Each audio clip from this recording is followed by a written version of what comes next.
자, 오늘의 주제는요. 고령사회를 대비한 유병자 수술비 보험입니다. 이번 시간 한보라 전문가님 모셔보겠습니다. 어서 오시죠. 네, 안녕하세요. 네, 반갑습니다. 네.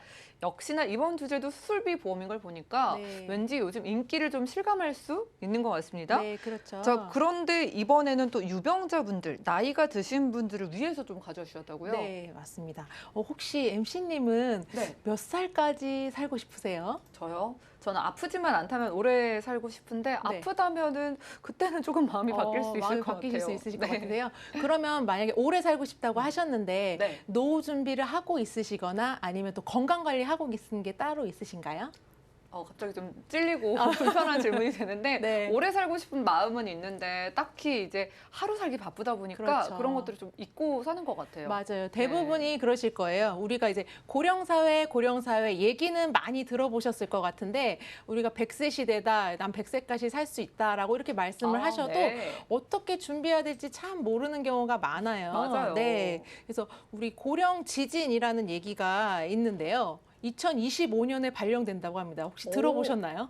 어떤 거라고요? 고령 지진이라고 하는데요. 고령 지진이요? 네, 네. 처음 들어봐요. 저는. 그렇죠. 네. 고령화 사회, 또 네. 고령 사회, 초고령 사회 뭐 이런 얘기는 많이 들어보셨는데 그렇죠. 보시면 그 거의 비슷비슷한 내용 같은데 어떻게 다른지 제가 한번 말씀을 드려볼게요. 네, 이 고령 사회, 고령화 사회, 고령 사회, 또 초고령 사회 이렇게 얘기가 여러 가지 있는데 총 인구 중에 65세 인구가 차지하는 비중에 따라서 7%가 되면 고령화 사회, 또 14%는 고령 사회고요.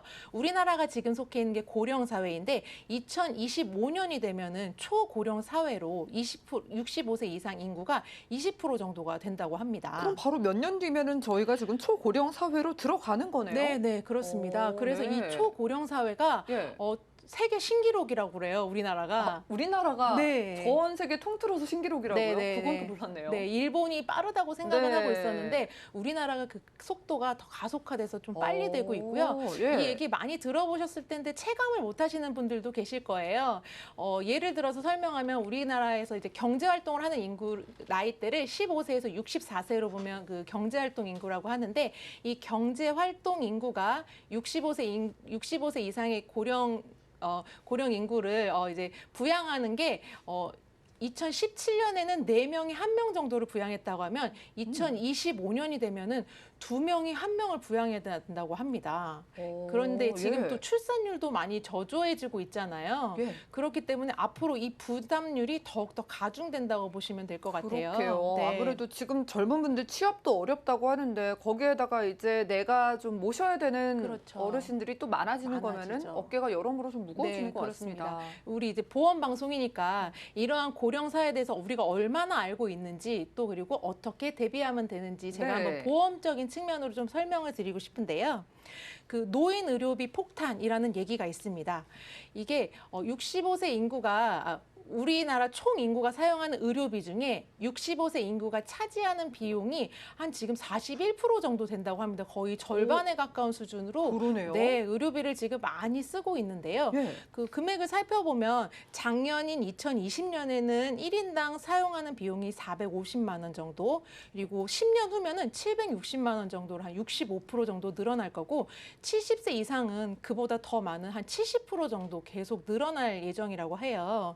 그래서 이렇게 노인 의료비가 앞으로도 많이 사용할 수 있을 것 같은데 이게 돈이 많으면 또 이제 많이 문제는 안 되실 거예요. 그냥 내가 있는 돈으로 써서 그쵸. 병원 가고 치료받고 이렇게 하시면 되는데 이게 돈이 없기 때문에 문제이고 아마 이제 점점 65세 이후는 이제 은퇴를 많이 하시잖아요. 예. 그러다 보니까 이제 소득도 줄고 일자리도 없다 보니까는 이 노인 의료비로 인해서 내가 의료비를 지출을 해야 되는데 없기 때문에 빚을 지는 경우로 인해서 이제 부채가 발생하는 비율이 보험료율이 보시면은 2015년을 100으로 따진다면 2045년 30년 이후면은 한 180%까지도 이렇게 그러네요. 증가된다고 해요. 저희 뭐 부동산을 보유하고 계시거나 다른 형태로 가지고 계시지 막상 현금을 많이 들고 내가 아플 때 그걸 다 쓰실 수 있는 분들은 얼마 안 되실 것 같은데 그렇죠. 뭐 거기에다 은퇴까지 하면은 돈이 없어서 치료를 못 받을 수도 있겠는데요. 그렇죠. 맞아요. 네. 그래서 이런 고령층들이 어떻게 보험료를 의료비를 마련하는지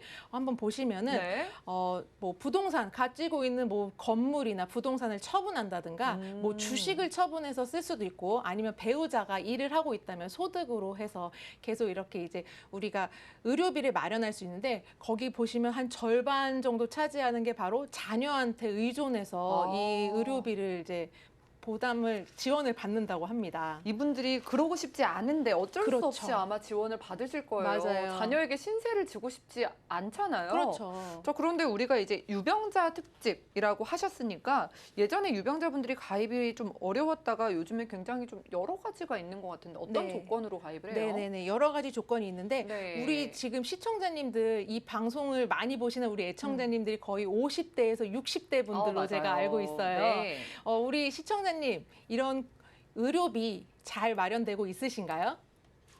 그러면 건강하신가요? 이 질문에 어떻게 대답을 해주실지 네. 모르겠지만 건강하신 분들보다는 아무래도 조금이라도 약을 드시거나 수술을 하시거나 입원하신 이력이 있으실 거고 그리고 이런 돈을 마련하기 위해서 어떻게든 좀 준비를 하고 싶은데 목돈으로 크게 준비하기보다는 적은 비용으로 준비할 수 있는 게 바로 보험이거든요. 그래서 요새는 이제 유병자 아까 말씀해주신 대로 유병자 보험이 좀 많이 나왔어요. 그래서 간편해진 고지사항에 대해서 있는데 고지사항이라고 하면 우리가 보험을 가입할 때 시청자님들 한번 생각해 보세요. 이것저것 많이 물어봤을 거예요. 병원에 가신 적이 있으세요? 네. 약을 드시나요? 뭐 키는 어떻게 되세요? 몸무게는 어떻게 되세요? 머리가 그리고 너무 아파요. 그렇죠. 직업에 대해서도 물어보고 여러 네. 가지를 물어보는데 이걸 바로 고지사항 또는 알릴 의무라고 이렇게 말을 합니다. 이런 알릴 의무에 대해서 아까 말씀하신 대로 귀찮아요. 기억이 잘 안 나요. 이러시는 분들 참 많으시죠. 근데 이게 많이 물어보면 물어볼수록 보험료가 저렴합니다. 그리고 간편하면 간편할수록 보험료가 비싸다. 이렇게 보시면 될 것 같아요. 그래서 아마 보험회사에서 이제 보험을 가입하려고 했을 때 여러 가지를 물어보고 했던 것들은 바로 시청자님들 그리고 보험을 가입하시는 분들에게 적합한 보험을 안내해드리고자 이렇게 아마 물어봤을 거예요. 귀찮음을 감수할수록 그렇죠. 보험료는 줄어드는 거네요. 네네네. 그래서 이제 아마 예전에 방송에서 이제 유행어처럼 나온 게 아마 있을 텐데 우리 MC님이 기억하실지 모르겠는데 묻지도 따지지도 않고 오케이 이런 얘기 한번 맞아요. 들어보신 적 유병자 있으시죠? 상품에서죠. 네, 그렇죠. 이제 바로 아시죠? 이게 네. 묻지도 따지지도 않고 오케이라고 하는 거 보면 간편하니까 보험료가 비싸겠죠. 그게 이제 네. 좋은 것만 딱 이야기를 한 거였네요. 그렇죠, 그렇죠. 그래서 이제 보험료가 비쌌는데 네. 여러 가지를 물어보던 것에서 이제 유병자 보험이 많이 발달하면서 물어보는 것들도 보시는 바와 같이 이제 간단하게 물어보고는 있고요. 그렇게 이게 물어보고 있고요. 그런데 이제 이런 유병자 보험도 2018년도부터 이제 활성화되다가 작년부터는 이제 폭발적으로 발전이 되다 보니까 이제 유병자 보험에도 여러 가지 종류가 나오게 되었어요. 네. 그래서 이제 종류를 한번 쭉 보여드리는데 이거 숫자 어디서 내가 보험 방송 보면서 많이는 본 것 같은데 325는 많이 봤죠. 그렇죠. 많이 들어보셨죠? 근데 이게 잘 모르겠어요 하시는 분들 걱정하지 마십시오. 제가 우리 시청자님들에게 어떻게 하면 유리하게 보험을 가입할 수 있는지 간단하게 좀 준비를 해봤는데요. 일단은 시청자님들을 일일이 제가 만날 수가 없으니까 제가 최근에 상담한 고객의 사례를 들어서 이제 한번 네. 말씀을 드려보면은 이분은 고혈압 약을 드시고 계셨고 4년 전에 백내장 수술을 하신 이력이 있으셨는데 이분은 어떤 보험이 유리했는지 한번 보시면 현재 건강하신가요? 라고 했을 때 현재라는 것은 최근 3개월을 말합니다. 네. 그럼 이제 3개월에 약을 먹었다라고 하는 것은 바로 이제 건강하지 않다는 것을 증명하기 때문에 고혈압 약을 드셨기 때문에 아니오를 네. 선택하시고요. 입원이나 수술을 언제 하셨나요? 근데 아까 말씀드렸다시피 입원은 안 하셨지만 백내장 수술을 4년 전에 하셨기 때문에 2년에서 5년 또는 3년 내에 요거를 선택해 주시면 되고요. 그리고 이제 암 치료 이력이 있습니까? 라고 나왔는데 이분은 암은 없으셨어요. 그렇기 때문에 아니요라고 했을 때 335 요 보험으로 이제 준비를 한번 해보시면 될 것 같아요. 시청자분들도 이거 보면서 나는 예, 아니요 중에 어떤 걸 그쵸? 선택해 볼까 지금 보셨을 것 같은데 네네. 각각의 지금 그런 보험료 이 보장도 조금 달라지는지 궁금하거든요. 그렇죠. 어떻게 네, 될까요? 보험료 차이가 아마 가장 궁금하실 거예요. 제가 아까 맞아요. 말씀드렸다시피 많이 물어볼수록 싸고 많이 물어보지 않고 간편할수록 비싸다라고 말씀을 드렸는데요. 보험료 차이를 한번 보여드리면요. 네, 40세 남자 기준으로 20년나 100세 만기로 했을 때 최근에 우리 이대혈관이라고 해서 뇌나 심장에 대해서 진단비와 수술비 많이들 준비하고 계시죠? 그 기준으로 해서 같은 보험사로 했을 때 일반 보험으로 하시면 3만 원, 그리고 335 보험이라고 해서 약간 중할증 보험이라고 하면 4만 원, 그리고 325 보험이라고 해서 이게 이제 가장 보편적이었던 예전에 유병자 보험인데 이거는 5만 원대 이렇게 지금 가격이 네. 다르고 한 이제 최근에 나온 335 보험보다도 325 보험이 한 10% 정도 더 비싸니까 아마 기존에 유병자 보험 나 가입한 적 있어 라고 하시는 분들도 지금 다시 한번 보시면은 가입할 수 있는 금액 자체도 예전에는 뭐 300만 원 정도만 보장이 되었다라고 하면 요새는 1,000만 원 정도까지 해서 유병자 보험이 앞서 말씀드린 대로 많이 활성화됐다고 말씀드렸잖아요. 그렇기 때문에 조금 더 저렴하고 합리적인 가격으로 한번 알아보시는 것도 좋을 것 같습니다. 보험료의 선택이 좀 유리해진 게 있는 것 같은데 그렇죠. 보장이 가장 중요하잖아요. 그렇죠. 수술비 보험 좋다 하시는 게 받을 수 있는 게 정말 많다면서요. 네, 맞습니다. 이 수술비가 참 우리가 참 최근에 많이 하고 있어요. 네. 그리고 수술을 왜 이렇게 많이 하는 것 같으세요? 뭐 오래 사시니까 그렇죠. 뭐 그냥 이제 건강하시다가도 어쩔 수 없이 뭐 백내장도 오시고 뭐 수술을 많이 할 수밖에 없지 않을까요? 그렇죠. 그 우스갯소리로 이런 말이 있습니다. 네. 병원에서 자꾸 저를 살려줘요라는 이런 아유, 말이 있어요. 그러니까 네. 의학 기술이 계속 발달되다 보니까 첨단 기술로 계속 아픈 부위를 계속 잘 살려서 치료를 잘 해주고 있고요. 예. 그리고 이제 또 실손보험이 내가 갖고 있다 보니까는 이 실손보험으로 인해서 작은 질병으로도 계속 병원에 가서 수술을 하면 보상을 받을 수 있기 때문에 네. 그래서 많이들 이제 수술을 하는 편이시고 있습니다. 그러네요. 네네. 뭐 보니까 뭐 백내장의 치액에 여러 가지들이 있는데 네. 뭐 실비가 네. 보통 다들 있으시니까 저희에게 그런 거 많이 물어보시거든요. 저는 실비 있는데 수술비 보험을 굳이 가져가야 될까? 여기에 대해서는 또 어떻게 보실까요? 네. 실비가 있는데 내가 수술비 꼭 해야 되나요? 라고 적절한 질문을 주셨는데 그래서 준비를 안 하신다면 손해 보실 수도 있어요. 왜냐하면 이 아까 말씀드린 대로 우리 의학 기술이 계속 발달되다 보면서 새로운 수술들이 계속 나오고 있고요. 심지어는 네. 요새 로봇가 수술을 해주기도 하잖아요. 이런 맞아요. 수술들은 대부분 내가 돈을 직접 다 부담을 해야 하는 비급여 수술이 있고요. 이런 비급여 수술이 시간이 지남에 따라서 더욱더 많아지고 있어요. 예를 들어서 내가 허리 디스크가 있어서 수술을 해야 되는데 한 20cm 정도 째고 나서 수술을 하는데 건강보험공단에서 해주는 급여 수술이 있고요. 아니면은 작은 구멍으로 보이지도 않게 관을 통해서 수술을 하는데 이거는 비급여 수술이에요. 실비가 안 된다는 네, 거죠? 실비가 안 된다는 거죠. 어떤 거를 하고 싶으세요? 그래도 저는 최신 치료를 받고는 싶은데 네. 많이 비싸면 좀 부담이 되긴 하겠네요. 그렇죠. 네, 부담이 될 수 있기 때문에 네. 이렇게 수술비를 준비를 해놓으시는 게 좋을 것 같습니다. 그래서 수술이 또 많이 빈번하게 발생되니까 얼마나 지금 발생되는지 진료 비용들을 보면요. 네. 심장이나 뇌에 대해서 발생되는 그 수술은 한 3천만 원, 3,500만 원 정도 들고요.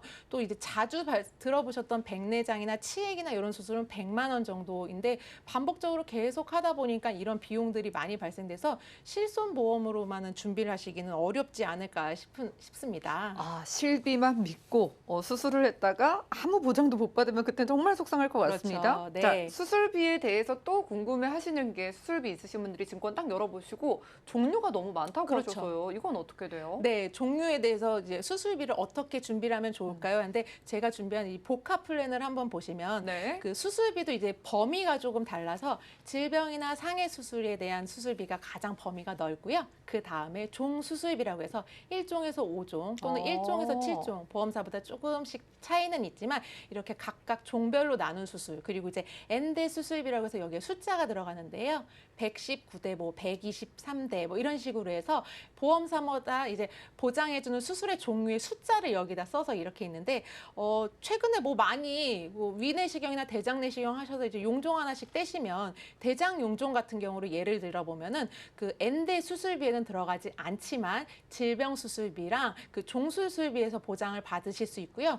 또한 아까 앞서 말씀드린 자주 빈번하게 하는 수술 중에 백내장이나 급성 충수염, 맹장이죠. 그리고 이제 추간판 장애와 같은 디스크 질환을 앓으시게 되면은 만약에 내가 수술비 이 세 가지를 다 가지고 있다라고 하시면 이 세 가지 모두에서 중복적으로 보장을 받으실 수 있고 회마다 반복적으로 또 보장을 받으실 수 있습니다. 한 얼마 정도 받을 수 있어요? 네, 그래서 이제 일단은 이렇게 준비를 하시면 네. 제가 이렇게 유병자 보험을 어떻게 가입을 해서 보여드리면 좋을까 해서 이렇게 준비를 해봤는데 335 보험으로 이제 준비를 해서 질병 수술비, 상해 수술비 그리고 각각 종 수술비와 N대 수술비를 한 3만 원 정도로 이렇게 준비를 했고요. 네.